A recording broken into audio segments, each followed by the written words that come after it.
Dans la pénombre d'un buisson, la vie familiale de nos vautours a lieu sur un promontoire rocheux. Les vautours fauves n'élisent pas seulement domicile dans le sud de l'Europe, mais aussi en Afrique du Nord et en Asie, où ils nichent dans des parois rocheuses inaccessibles. C'est là qu'ils bénéficient, avec leurs petits, de la meilleure protection contre les ennemis et les prédateurs de nid. Le petit vautour est sorti de l'œuf il y a environ 3 semaines.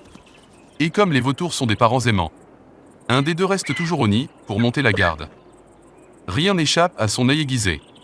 Et nous avons toujours l'impression que l'oiseau veut voir à travers la paroi de notre tente. Mais les oiseaux ne se doutent de rien. Ils se toilettent tranquillement, ce qu'ils ne feraient pas s'ils avaient peur. C'est tout simplement la façon dont les vautours examinent leur environnement avec leurs yeux performants. En effet, l'œil des vautours est l'un des meilleurs de tout le règne animal. Et de loin supérieur à l'œil humain. Nous avons une chance improbable.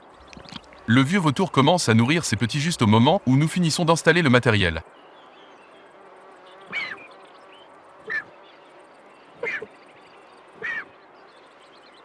Le petit supplie bruyamment, cela ne va visiblement pas assez vite pour lui.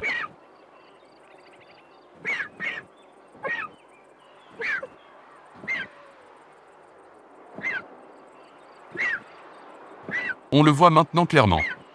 Une petite secousse et les morceaux de nourriture glissent hors du gosier du parent.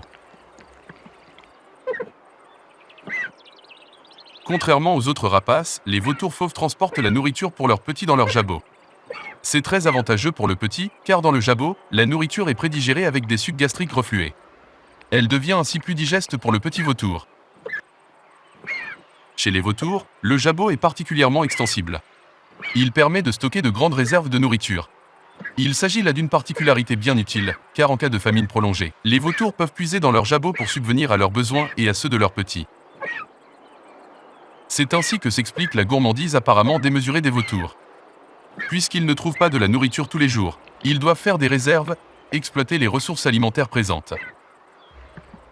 Ils se remplissent la gorge jusqu'à plus soif.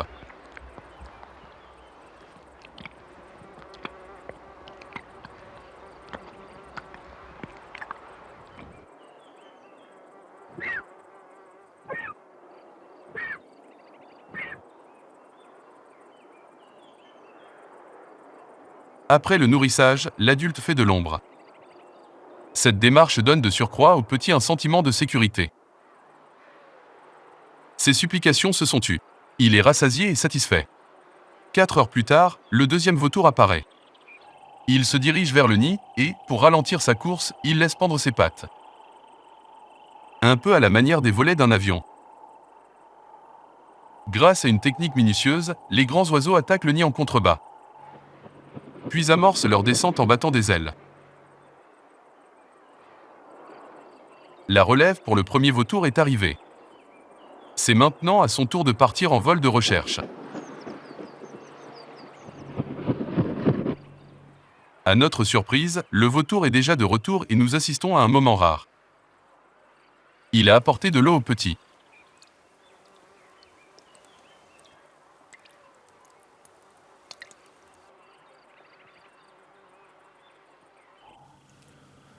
En ce début de matinée, il ne fait pas encore très chaud dans notre tente d'affût. Mais la chaleur de ces derniers jours a fait quelques victimes parmi le bétail espagnol. Et c'est justement près d'une victime de la chaleur que nous avons installé notre tente, à savoir un veau mort, car nous voulons observer le grand festin des vautours. Mais depuis que nous sommes ici, il y a 2 jours, les vautours ne se sont pas encore montrés. Malgré tout, nous sommes sûrs que les vautours rôdent déjà à haute altitude et observent toute la scène. Cela signifie pour nous que nous ne pouvons entrer dans la tente et en sortir que la nuit. Nous sommes, en quelque sorte, coincés dans une prison, que nous ne pouvons même pas quitter pour les besoins humains les plus élémentaires.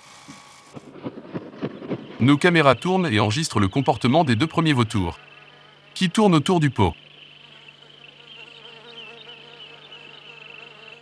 L'ornithologue Klaus Koenig a été le premier à constater que dans une société de vautours fauves, la hiérarchie n'est pas fixe.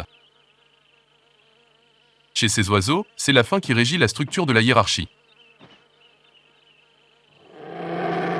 Une image impressionnante.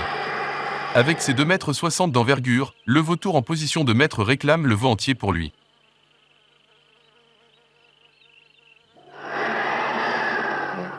Les vautours affamés se pressent maintenant en masse à table. Pour nous, la situation devient confuse. L'effet de bousculade brouille la hiérarchie. Il est difficile de dire lequel des vautours a la suprématie.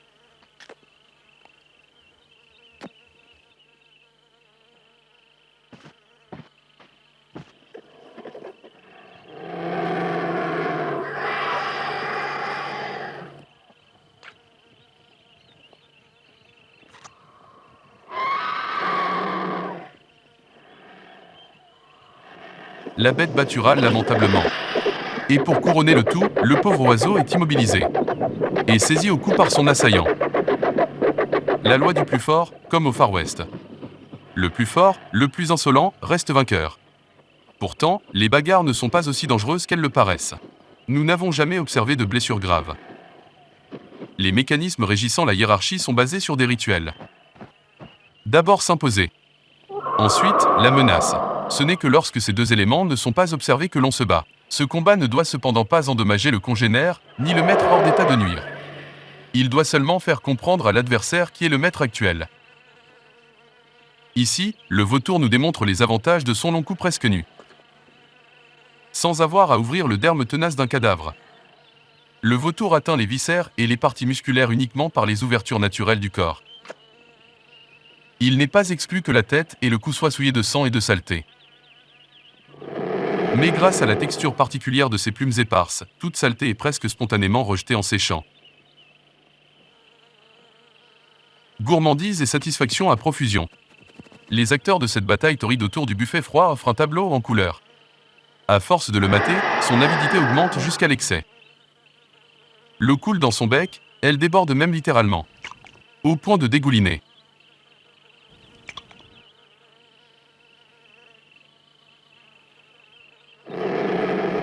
À présent, la gourmandise le gagne, il ne peut plus se retenir. L'attaque sournoise lui permet de remporter la victoire à coup sûr.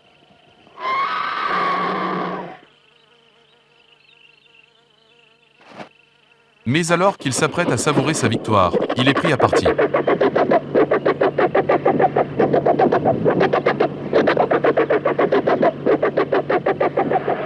Cette façon de se goinfrer de cadavres, de se salir et de se souiller.